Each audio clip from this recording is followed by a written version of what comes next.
So if you're constantly telling yourself that you're not enough, that it's too hard, that I'm always last, or I'm the slowest in my class, that is what your brain knows to be true.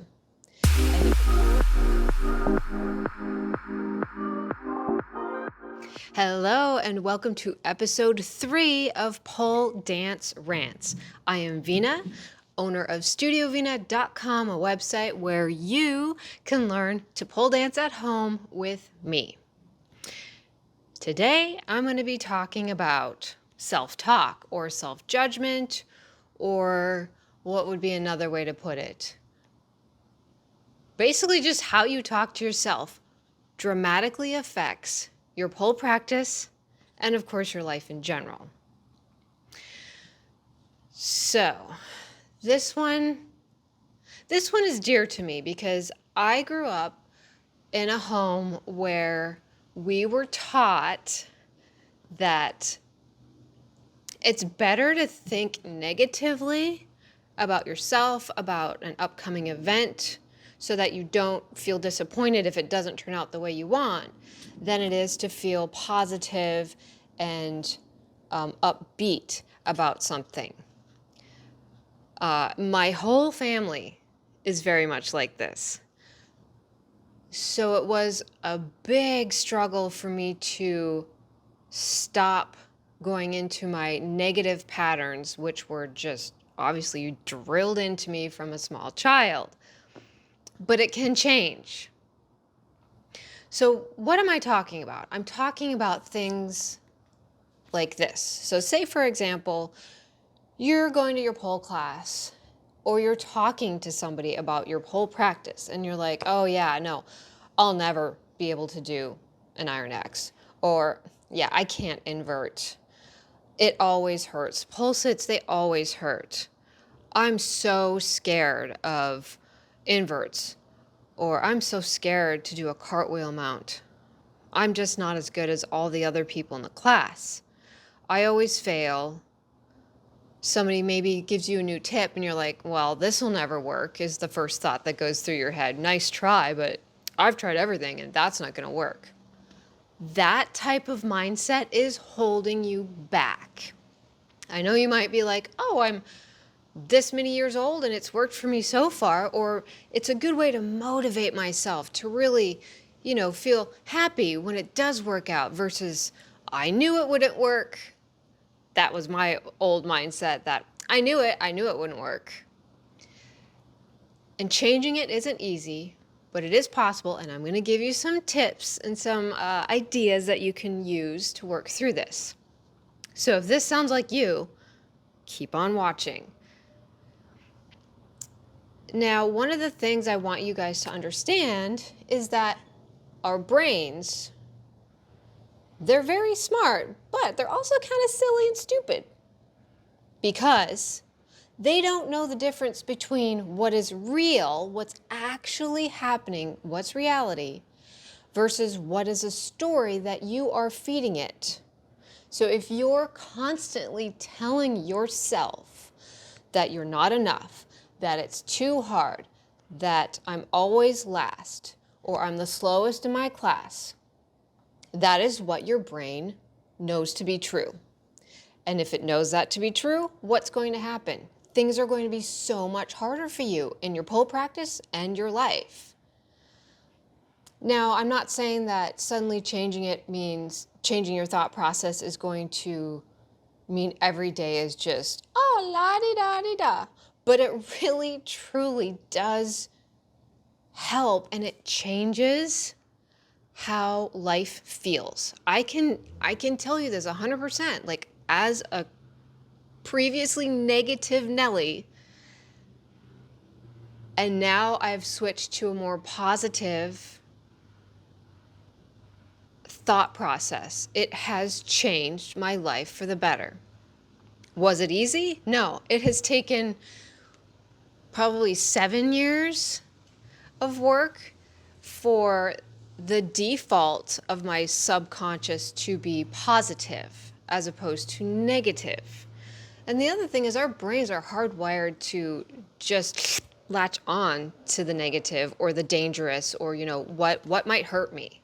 Because that's survival, right? That's what we needed when we were cave people and trying to run away from something that might hurt us. We had to be alert, aware, and leery and untrusting of things. However, these days, life is so easy for us that I feel like we create worry and stress intentionally, but without realizing it. And some of it's just by watching drama on, your social media or within your friends group. But that's a whole nother thing. So you need to be aware of your thoughts, because your brain doesn't know the difference between a story that you're telling it and what is actually really happening. And when I say what is real, I mean, if it's real, it's something that others can see, that it's a fact. Yes, I can see that in front of me right over here. Factually, there is a pole right there. It is right there. I can see it. If I turn my camera, you could see it. It is real. But if I were to be thinking and imagining, oh man, the next time I go to practice, it's going to hurt so bad when I do this. We'll say a pole sit. Well, then what happens is your brain is already ready. The second you go to do that pole sit, I'm ready to be in pain, because that's what you've told it. That's a story. You don't know. It might actually not be as painful as the last time, because our bodies do acclimate, especially if we don't go into a move thinking, okay, this is the mindset, this is bad, this is painful, this is not going to work. So if you take that away and instead go to do your pole sit, go through whatever steps you need to get into that sit, then when you're there, you notice, where do I feel the pole? All right, I feel it on my thighs. What is that feeling? Oh, it's tingling, it's burning. And you start to be present. And by that, you are present. You're not thinking, oh my gosh, oh my gosh. No, you're not panicking. You're not overthinking. You are focusing on what you're feeling. You're not judging it. You're just feeling it. So, like I said, ooh, is it burning? Okay, it's burning. Where is it burning? Right here. Okay, focus on that. And before you know it, oftentimes that sensation that you had is gone, because you've allowed yourself to actually focus on it and be present with it, instead of panic and run away and get your nervous system all crazy scared about what's happening. So the second you start to get yourself into this feeling of, oh my gosh, this is going to be painful, or this is never going to work, you turn on that fight or flight. And you can't learn and you can't focus and be present when you're in that mindset. So it's okay if something is painful. You don't have to run from it, and you shouldn't also just ignore it, because ignoring it doesn't help either. Take some time to feel it. Be present with it. Feel it. Does that make sense? I know it's kind of a strange thing, but it really, really works. So here's one thing that you can do. For example, before your next pole session, I want you to take some time and think about yourself and how you talk to yourself in your pole class or your pole sessions. If you think back and you're like, wow, I really do often come to class saying, I'm not good at this, I can't do this, it hurts, why am I last, why am I slow? Versus coming to pole class and saying, I am so excited to be here, I am open to whatever is about to happen, I am ready to try something new, I am so capable. I am so much stronger than I was. I am getting stronger every day. This pole class gets me one step closer to my goal. That mindset is vastly different than the previous mindset of, oh, I can never, it hurts. Can you see the difference? And again, it's easy to say these things. It is very hard to actually put them into practice. And that's what you need to do, practice. So when you go to practice your pole dance, I also want you to practice your mental state. So here are a few things. Let me look at my notes here so I don't miss anything. Here are a few things that I'm going to give you, some tools that you can use to start working on your self-judgment so that it's positive instead of detrimental and negative. So one of the things that you can do is journaling. And I really like journaling, even though I'm terrible at spelling. I used to avoid it because for some reason in my head, the negative part in my head was like, what if I die and somebody reads it and they're like, this person was a real idiot. They can't spell. That's insane. Like, that is a crazy thought that I had. I'm not going to journal in case I die and somebody could read my journal and think I'm stupid. I would be dead, first of all. Why would I care? And why do I care what somebody thinks of me? So I got over that and started journaling, spelling errors and all, just letting things out. And just letting things out is super helpful. But there are some steps that you can take for journaling that will help you in your pole practice or whatever it is that you're trying to work on or get through. So, for example, in my Venus classroom, I have a invert class that's a week long. In that class, we journal. And I think I have you write down like 1 to 5 things that you're worried about, and then 1 to 5 things that you're excited about. I think that's like the first day. So that's one thing that you can do. But let's take it a step further right now, and I'll tell you, you can do 1 to 5 things that you're worried about. So do this before your class starts. It could be before you drive to class, or maybe if you go to a studio, you get there a little bit early so you can take time to journal. Or if you're at home, make sure that you do this before you do your warm-up, because you don't want to do your warm-up and then pause and write and cool down. Okay, so I want you to write 1 to 5 things that you're most worried about that practice. It doesn't even have to be related to pole dance. It could be that you're worried about your finances, or you're worried about your new job, or maybe your puppy is sick. Those things all factor into how your practice goes, or a performance. This can be great if you're going to a performance and you're nervous. Do this first. So you're going to write down 1 to 5 things that you're most worried about. Then beside each of the things that you listed, write down the why. Why are you worried about X? So we'll use a pole sit, for example. I'm going to write down, I am worried that the pole sit is going to hurt and that I'm not going to stick and I'm going to look stupid in front of all of my friends. Okay, so then you're going to write down, that's the why. I'm going to look stupid in front of my friends. Now, ask yourself, once you've written down your why, is this fact? So is this true? Is this something that is a fact that other people can look at and factually say, yes, this is actually true? Or is it something that is not provable that you've just made up in your head? Is it a story? Okay? So yes, factually, it may hurt.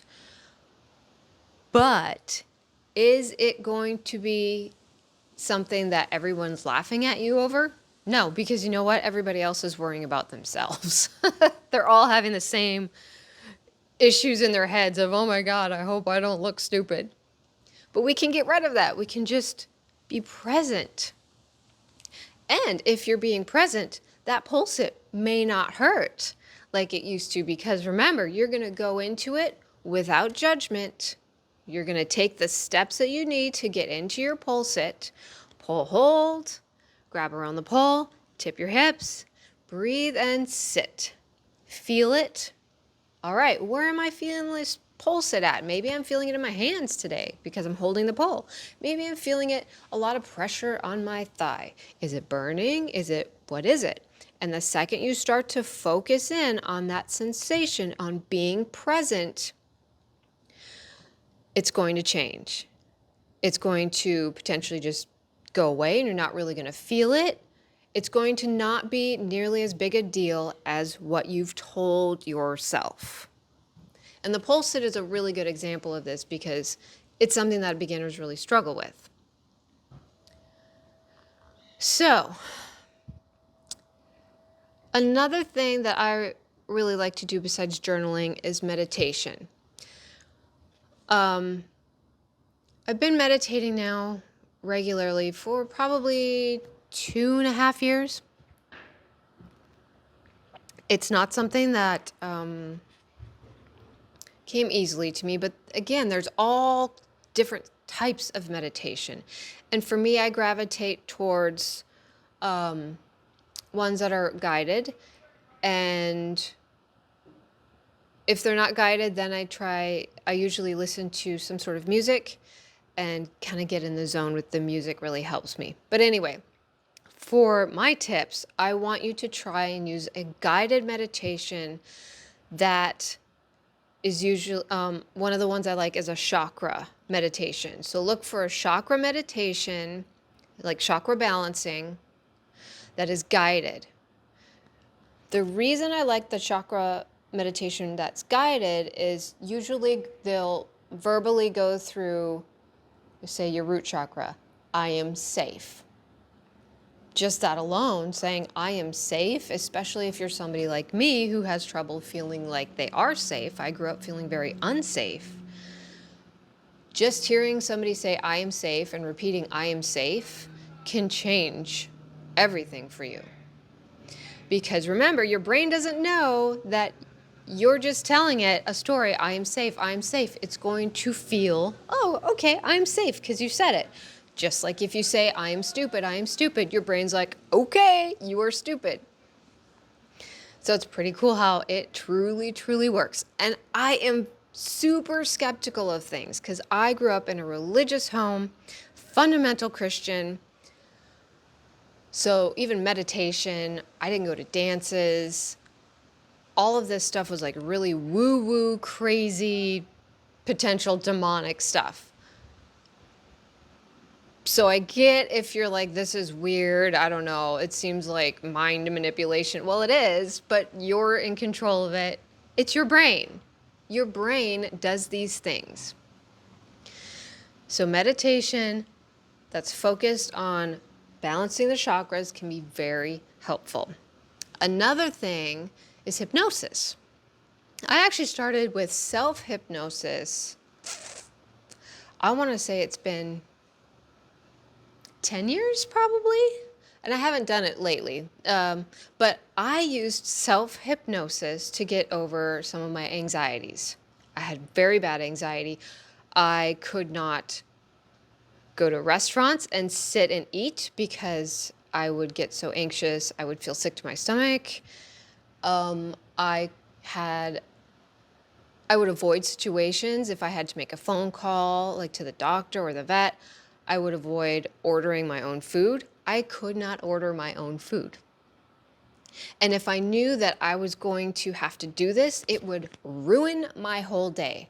If I knew that we were going out to eat with friends, whole day I would just be really bitchy to everybody and just because I was telling myself in my head, this is going to be bad. I'm going to be sick. I'm going to throw up in front of people. And I had all of these stories that I was running through my head. And it was terrible. It was a terrible way to live. And I'm so, so grateful that I have freed myself of that. Does it pop up?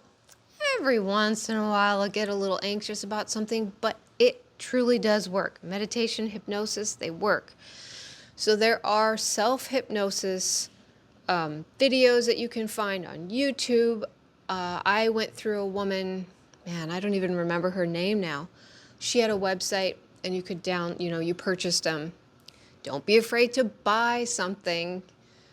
And it really it worked. Like, I was extremely skeptical because, again, I didn't think I could get better. I thought that I was different, and I was broken, but it worked, much to my shock.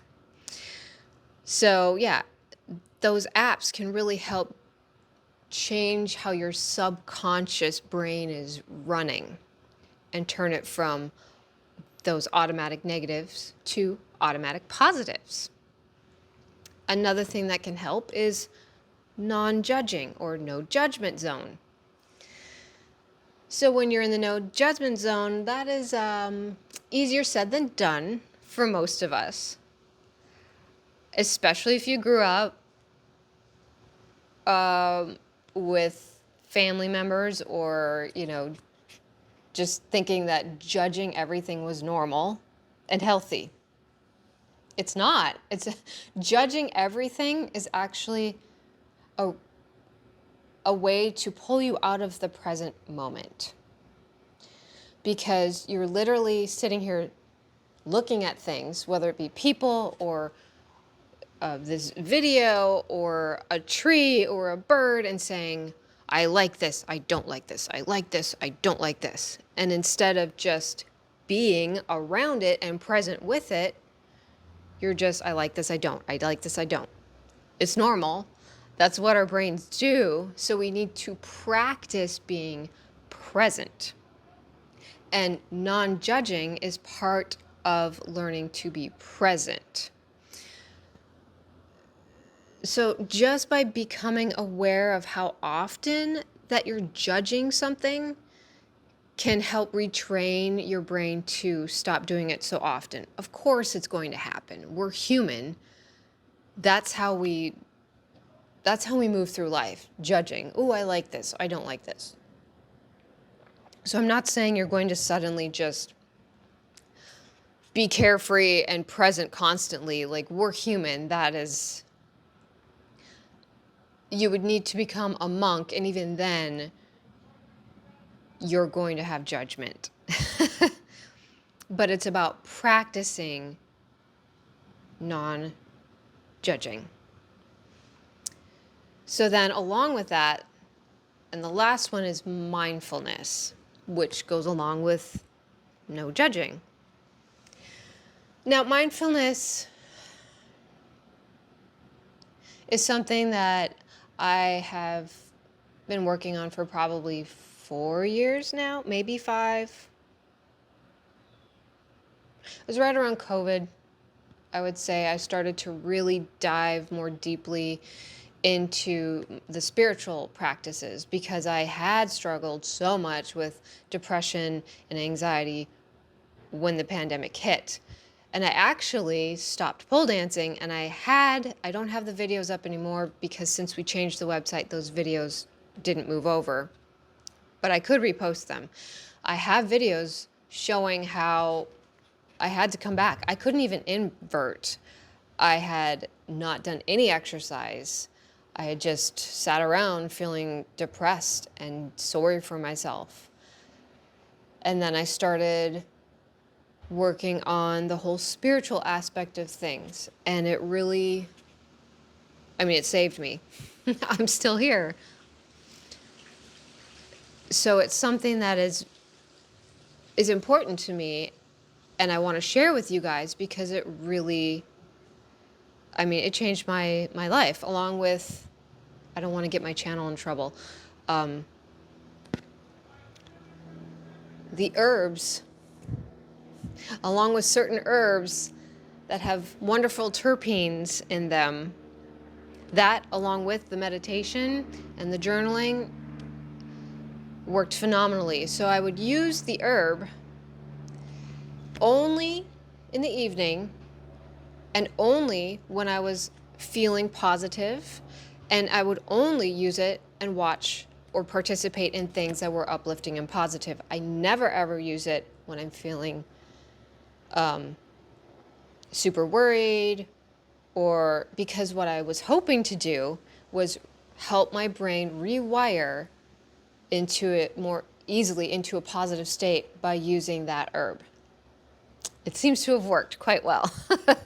But maybe I'll do another one on a whole video on that at some point. But again, I don't want to get my channel in trouble. So yeah, we'll just touch on that.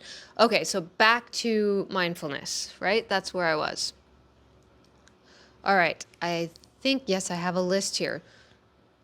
So my tips for mindfulness. Number 1, first of all, recognize when your mind is telling you a story versus is it a provable, factual event or occurrence.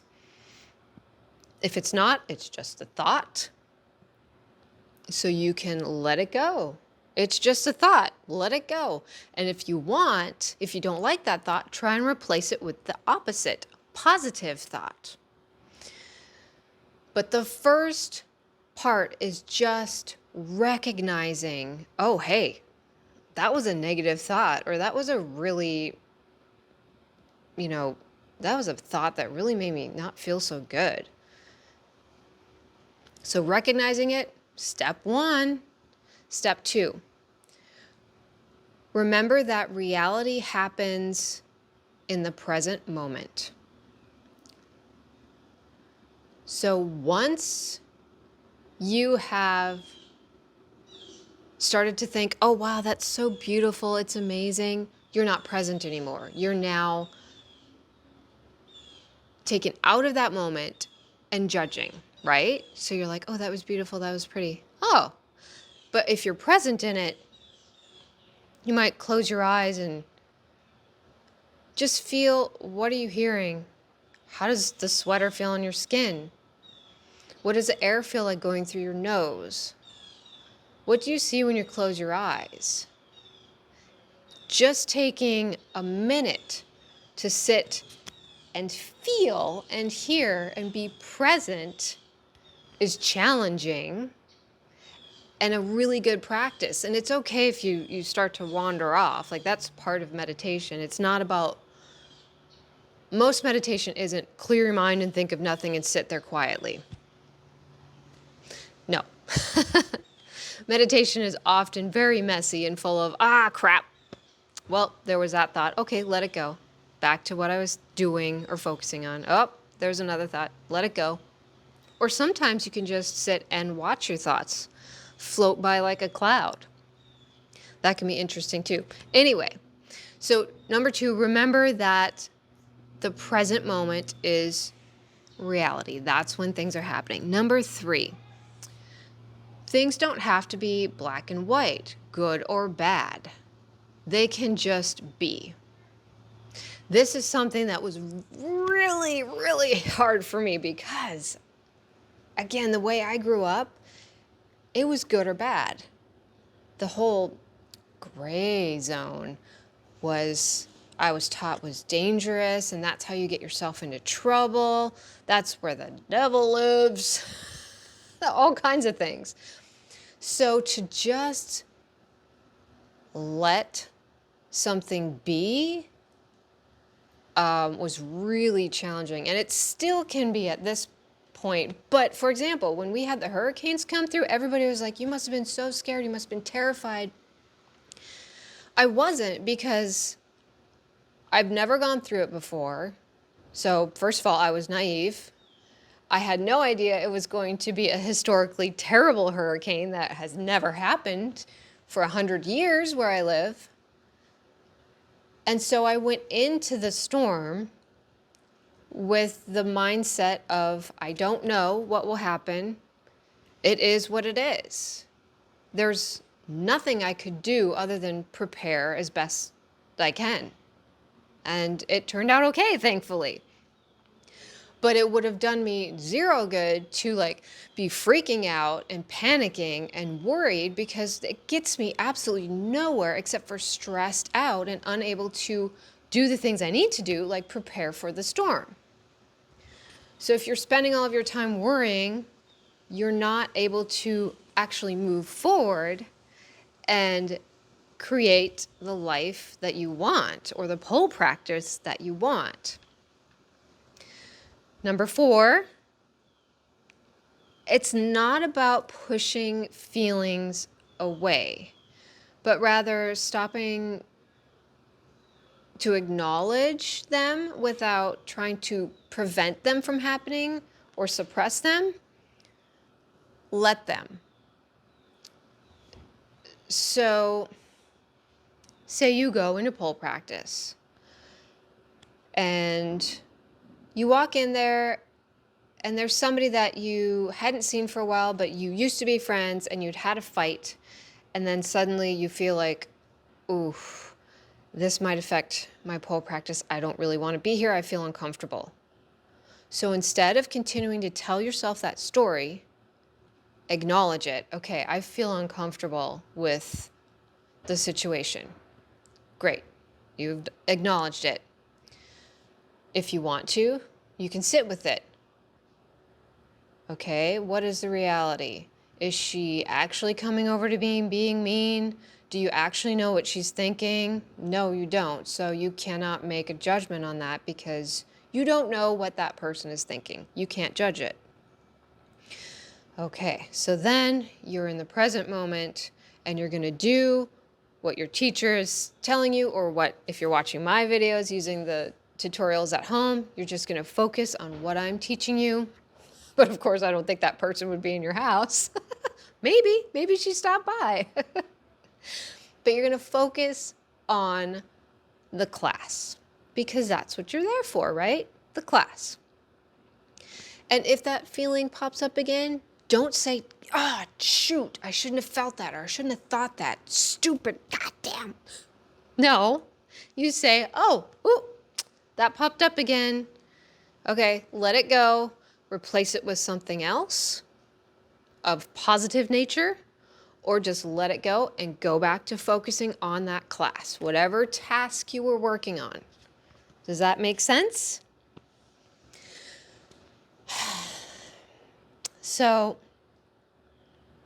I know that working towards living in the present moment is really difficult, but I'm telling you, it's a game changer, especially in something like your pole practice, where if you're not confident in who you are or your body's ability or the instructor that you're listening to, it's going to show up in your lack of progress or consistent, constant injuries, not having fun.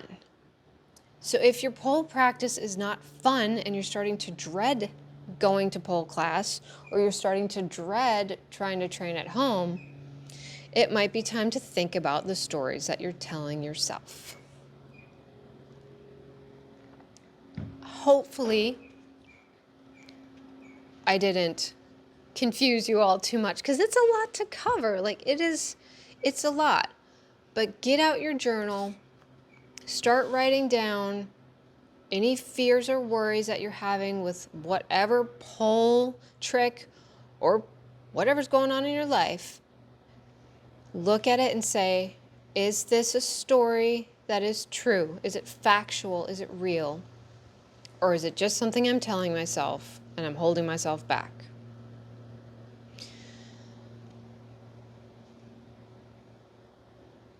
And this is something we go over too in the front splits, Venus classroom. We try and work through different mindsets, because when it comes to flexibility, what your mind is thinking, like if you're thinking, I'm always tight, this hurts, it pulls, I'm gonna injure myself, oh, I hope I don't re-injure myself.